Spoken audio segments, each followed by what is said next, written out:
여러분 워렌 워스비라고 하는 분이 쓴 책 중에 당신의 기도가 응답받지 못하는 이유를 아십니까? 이런 제목의 책이 있습니다. 응답받는 기도를 드리려면 어떻게 되느냐? 또 우리가 응답을 받지 못할 때 거기에 담겨있는 하나님의 뜻이 무엇이냐? 이런 것을 생각하게 만드는 책입니다. 기도에 대해서 보다 더 폭넓고 또 깊은 그런 생각을 갖게 합니다. 그런데 제목 자체가 주는 인상이 당신의 기도가 응답받지 못하는 이유를 아십니까? 그 인상이 내가 뭔가 기도해도 응답을 받지 못할 수가 있겠구나 이렇게 하면서 기도에 대한 의욕을 꺾어 놓을 수가 있어요. 여러분, 우리는 기도에 대해서 많은 것을 다룰 수 있습니다. 모든 기도가 다 응답받는 거 아니겠죠. 물론 또 우리가 기도한 대로 다 응답을 받을 수도 없겠죠. 하나님 또 다른 생각을 갖고 계실 수도 있고 우리가 원하는 것보다 더 좋은 것을 줄 수도 있겠죠. 또 기도에 대해서 보다 올바른 습관 또 방법을 논할 수도 있을 것입니다. 그런데 여러분, 이 모든 것보다도 더 중요한 것은 정말로 기도하는 것입니다. 야고보서 4장 2절에 뭐라 그랬어요? 너희가 얻지 못하면 구하지 아니하기 때문이요. 너희가 응답하지 못하는 이유가 뭐냐면 구하지 않았기 때문이다. 아주 그냥 단순한 이야기죠.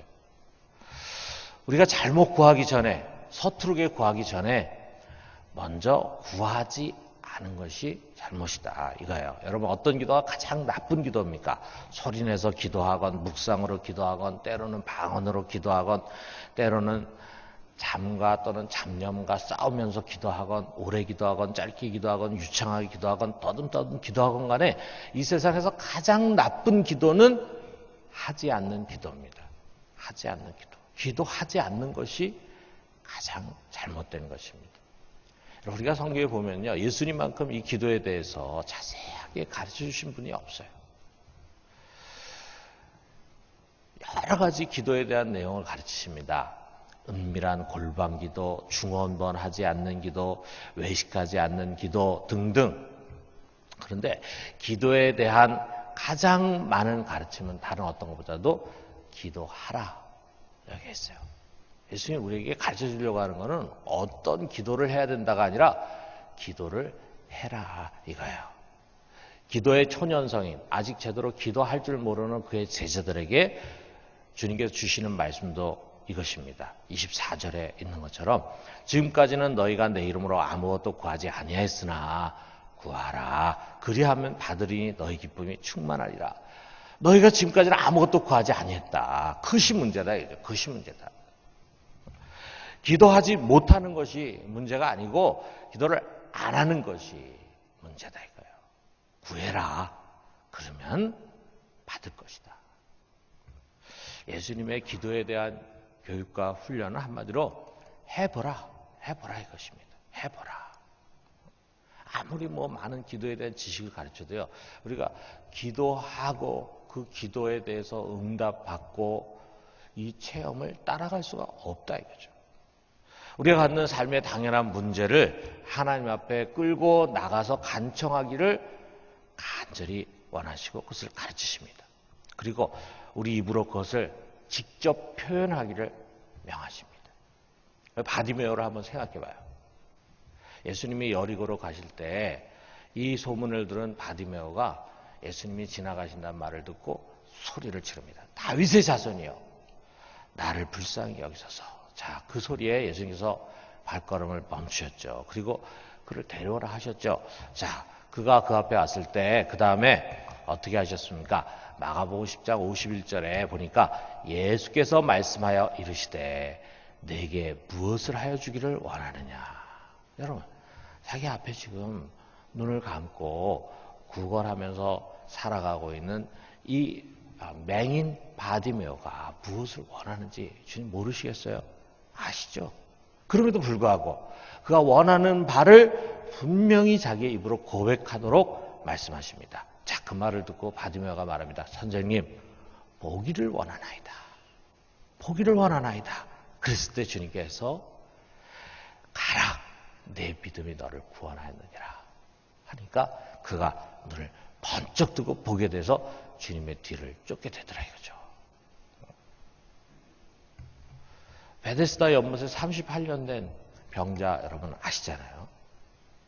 그 앞에 가서도 예수님이 물으십니다. 내가 낫기를 원하느냐? 내가 낫기를 원하느냐? 당연한 질문 아니겠어요? 무엇 때문에 이 지저분한 연못가에 죽치고 이렇게 오랜 세월을 누워 있습니까? 그런데 주님은 내가 무엇을 원하는지를 내 입으로 고백하라 라고 말씀한 거예요. 내가 원하지 않고 구하지 않는데 알아서 하나님이 자동적으로 문제를 해결해주고 치유해주고 응답받지 못합니다. 나의 문제를 해결받고 나의 병을 고침받기 위해서는요, 그 앞에 나아가서 내가 하나님 앞에 두드리고 구해야 합니다. 여러분, 애를 낳아서 이제 키우는 우리 부모들 있잖아요.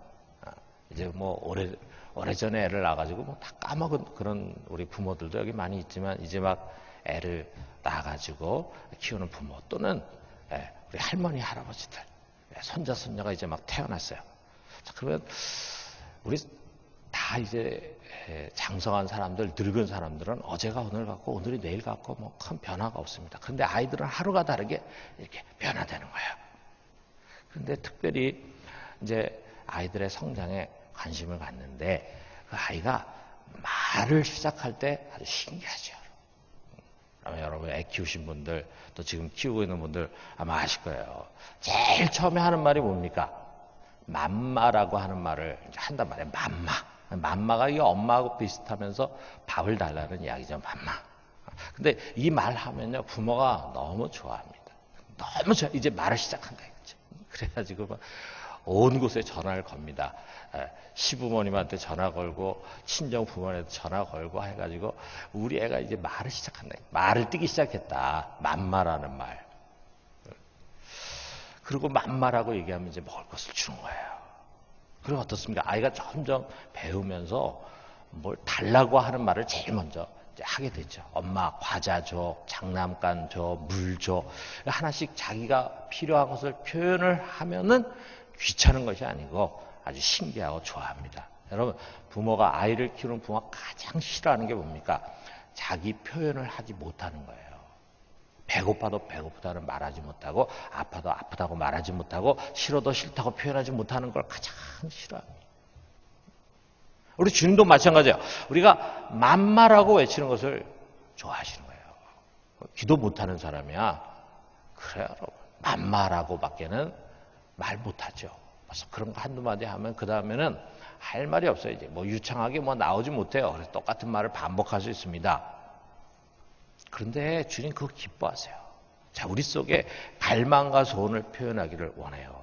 우리가 배고프면은 먹을 것을 달라고 하고 아프면은 좀 낫게 해주십시오. 고쳐달라 하고 무거우면은 무겁습니다. 이 짐을 좀 덜어주십시오. 이렇게 하라는 겁니다. 부탁해봐야 들어줄 힘이 없는 그런 대상에게 하지 말고 하늘에 계신 너희 아버지, 전능하신 하나님께 구하라는 것입니다. 그것도 한두 번 하고 포기하지 말고 정말 때를 쓰면서 인내로 강청하는 거, 이것을 좋아하십니다. 믿음을 갖고 계속 두드리라고 하는 것입니다. 아주 크고 중대한 기도 제목만 가지고 구하는 것이 아니에요. 여러분, 우리에게는 물론 입시라든지 또는 취직 시험이라든지 또는 결혼이나 출산, 부도가 나거나 죽을 병에 걸리는 등 어떻게 보면 우리 일생을 좌우할 만한 그런 커다란 일들이 있죠. 그럴 때는 정말 우리가 하나님께 매달리고 기도해야죠. 그런데 우리들에게는 늘 이런 큰 일만 발생하는 것이 아닙니다. 오히려 어떻게 보면요, 아주 사소한 일들, 그런 사소한 일들이 더 자주 일어나면서 우리를 괴롭혀요.